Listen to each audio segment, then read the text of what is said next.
Hello, spooky owls! How are you guys today? I know it's been a long time since I have posted on this channel, my personal channel, and I apologize. Before I go into the main bulk of this video, I would like to give you some sort of inkling as of why I've been away from this channel for a while.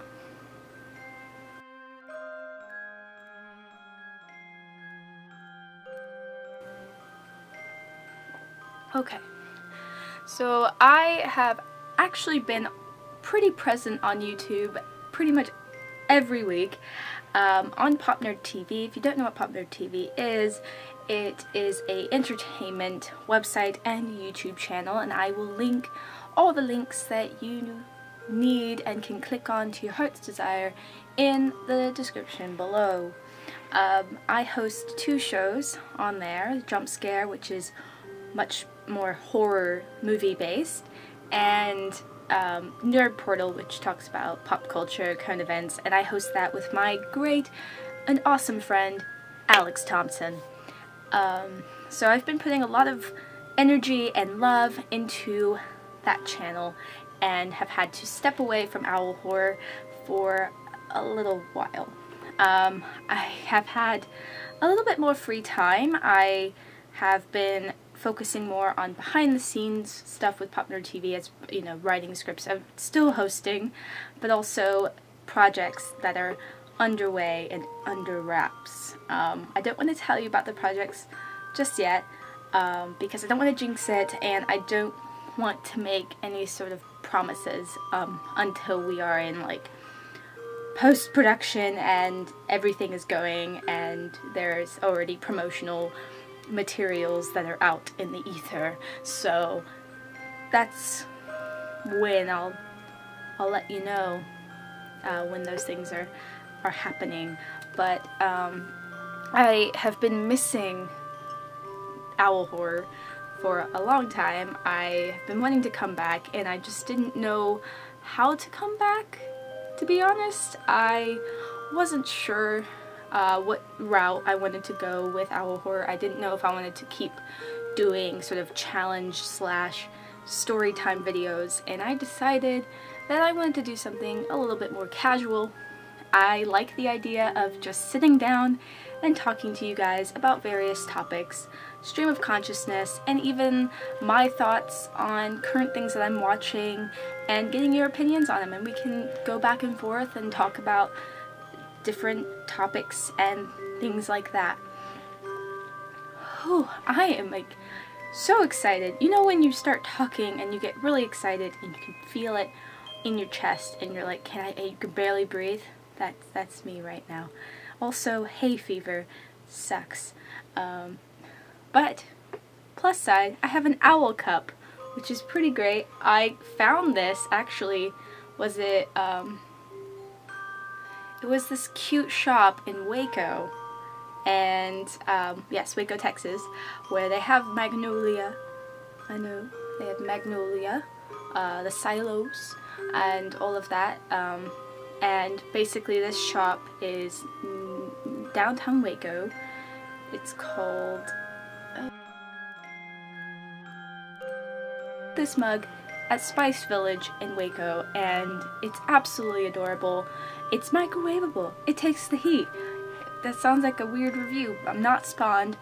I'm not sponsored. This is not there, but I love this mug. It's one of my favorites, and I protect it at all costs. And I made tea for this video so that it's more casual, but I realized that I gulp like a thirsty dog when I drink tea because it's that good, and no one wants to see that. Or do they? I don't know. But anyway, I have been creatively starved and been wanting to come back to owl horror on a more casual basis. And by casual, I don't mean I'm gonna make a video every now and then when I feel like it. It's sort of a every week, get my thoughts out onto the internet, casual thoughts about things that I'm reading, things that I'm watching. Story times will still be a thing. Maybe vlogs. Would love to do more pop-ups. That's the one.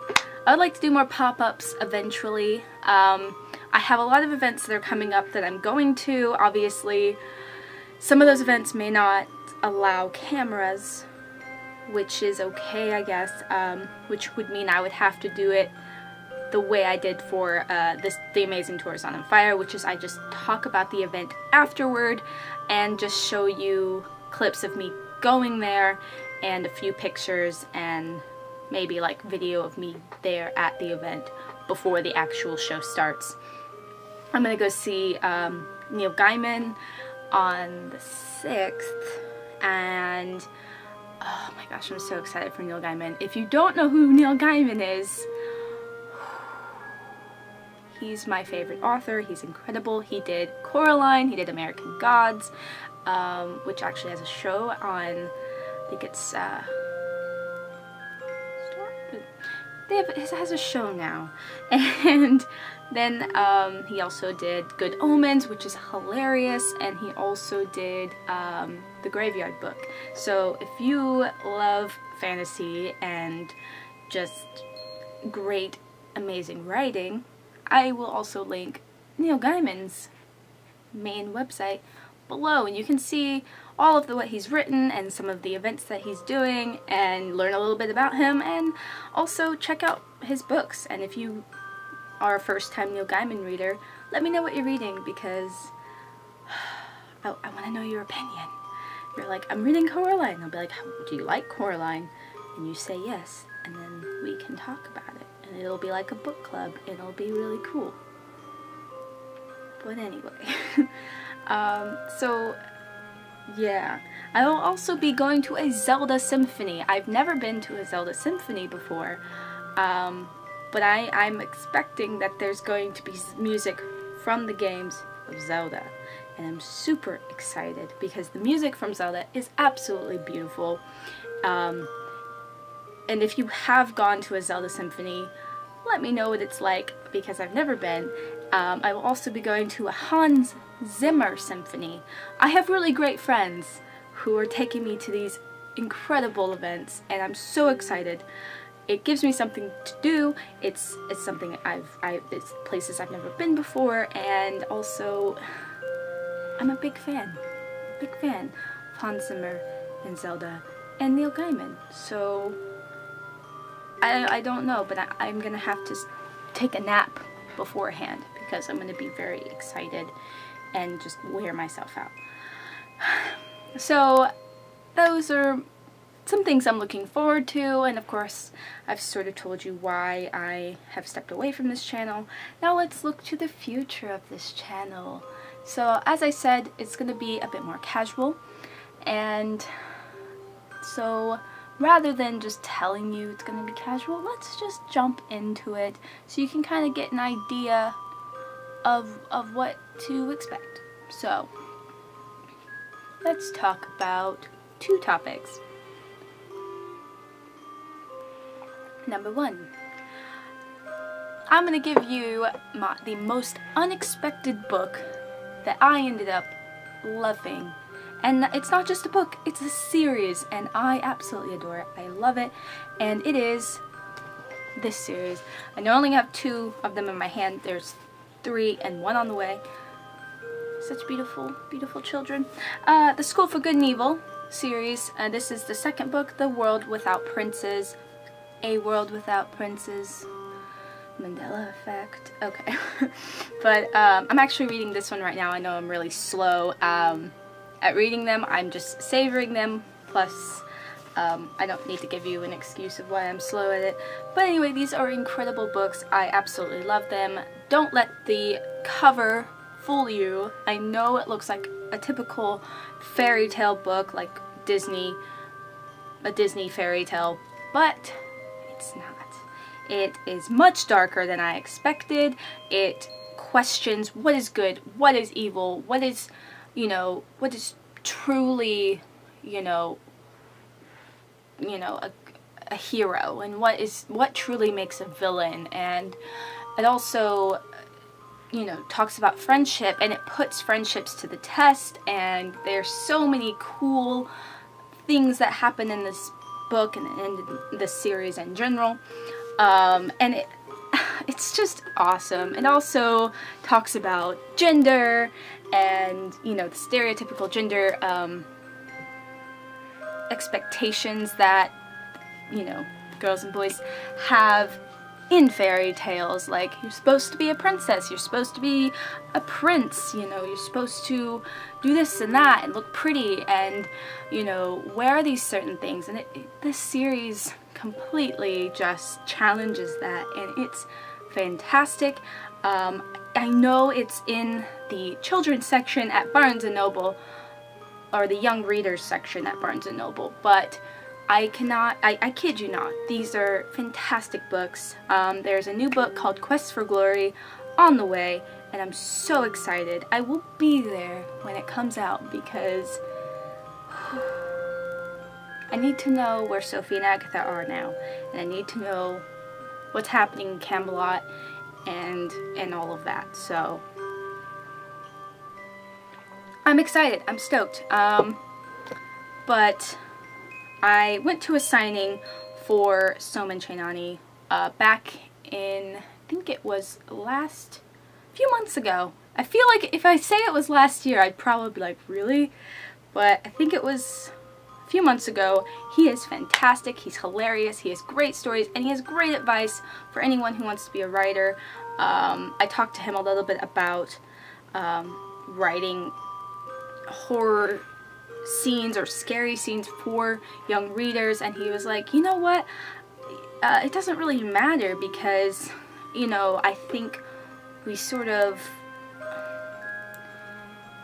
underestimate young readers sometimes, because I was a mature reader as a kid, reading Harry Potter in elementary school and kind of understanding those themes and getting it. Like, we underestimate young readers and, you know, what they can handle, what they can't, and what they can grasp and what they can't.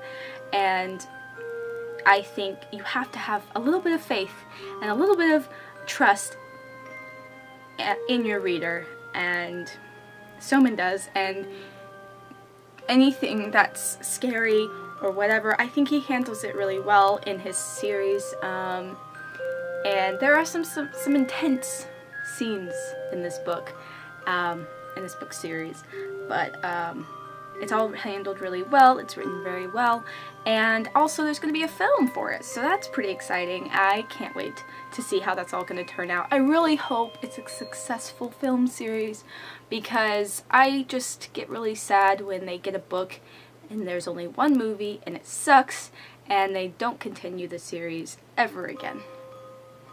It's not that fun. Makes us book lovers very sad. But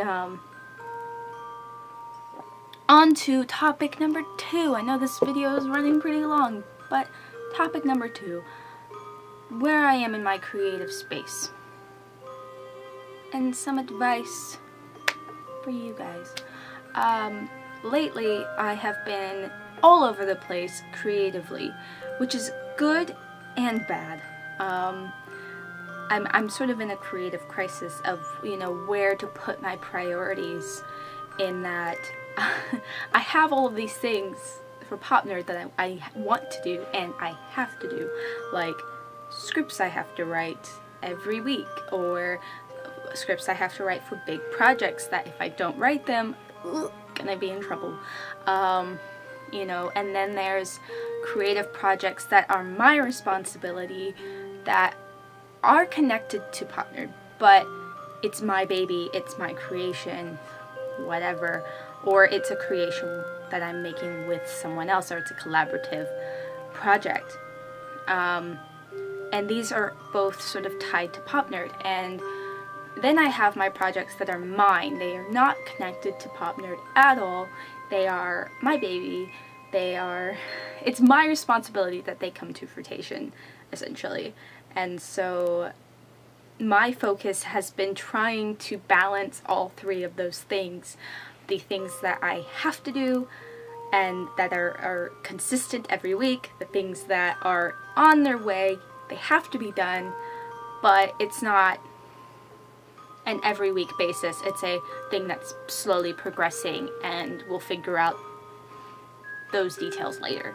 And then, of course, my personal projects. And balancing those things has been difficult because I wake up and my brain may be in a specific place that day, and that specific place may be in one of 3 categories. And lately I've been trying really hard to put it in space number 3, my own personal projects.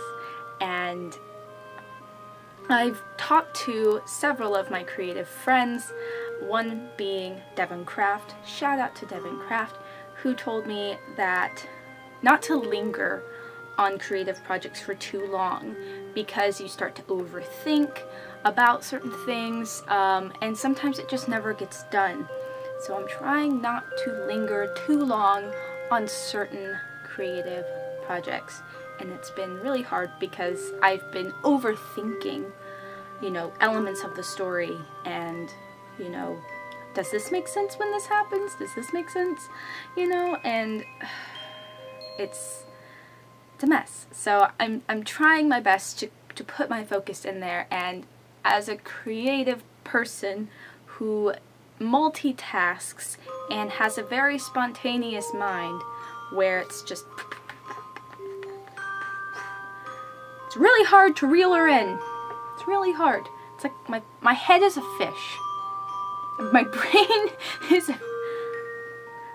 a fish. It's flopping about, just random directions, which is why my nickname by one of my friends was Rainbow Fish. Actually, that's not true. My nickname was Rainbow Fish because I was very colorful as a kid, in middle school-ish. And then I was like, I don't like wearing a lot of colors, and then I decided to wear a ton of black, and Rainbow Fish did not fit me as much anymore.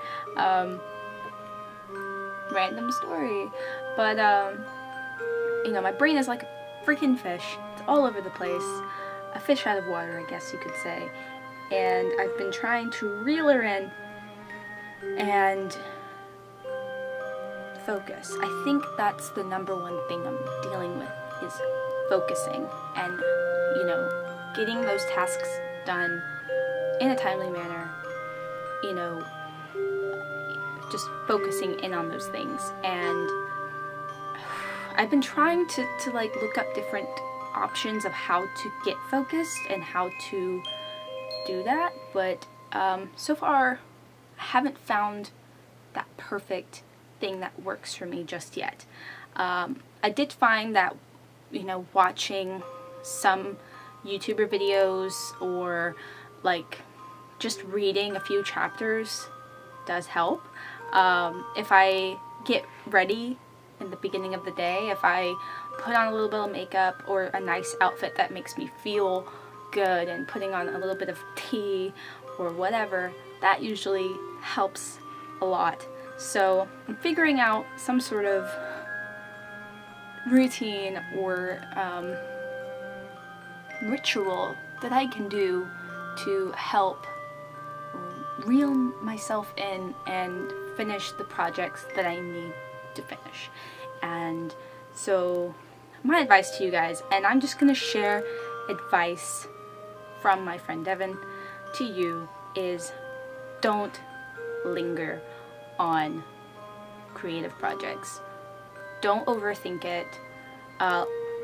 Sometimes the spontaneous thoughts are the best, and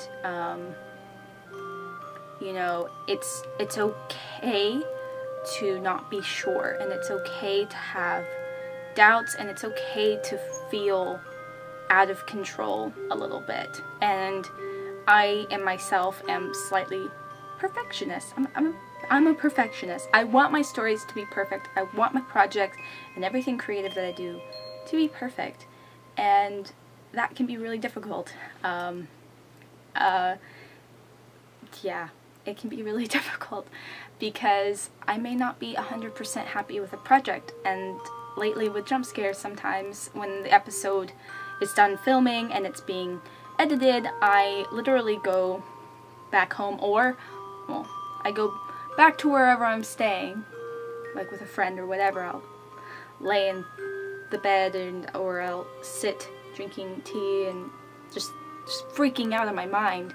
Like, was this video good enough? Will people like it? And all of that. I've been caring too much whether or not people like what I'm putting out there into the world. And I'm also learning at the same time, you can't please everyone. You just can't. And sometimes the things you make are not gonna be someone's favorite. And sometimes the things you make are gonna be someone's favorite, and it's the one video you least expect.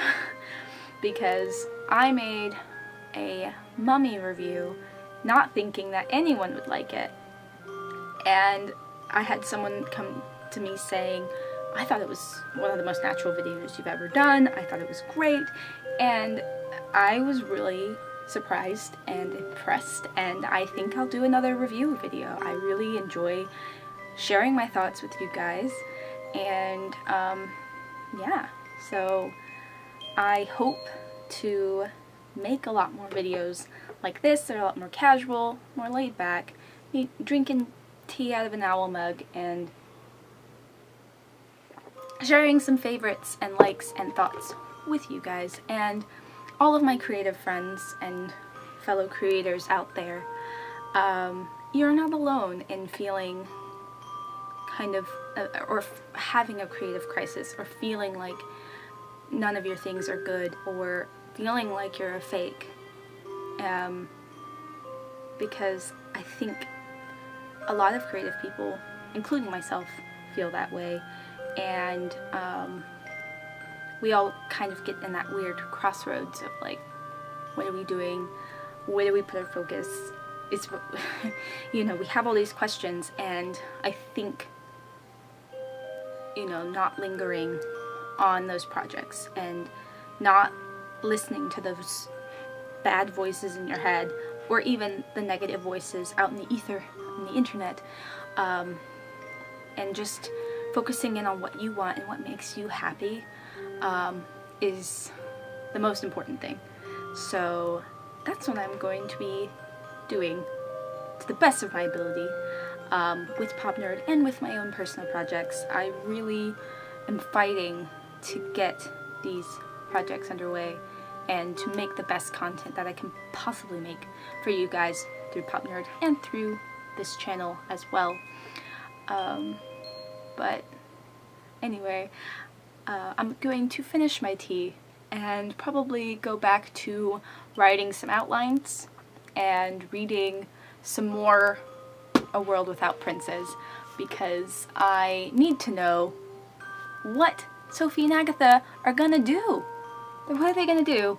They are in some deep trouble, or at least they think they are. They're making some really interesting discoveries about the fate of the School of Good and Evil. So, and also they're dealing with some consequences from the first book. Those are the only things I'm going to tell you. But anyway, I hope you guys enjoy reading whatever you're reading. Let me know in the comments below what book was the most unexpected book that you've ever liked. Like, you picked it up, you're like, I'm probably not going to like this, and all of a sudden you read the entire book and you were hungry for more.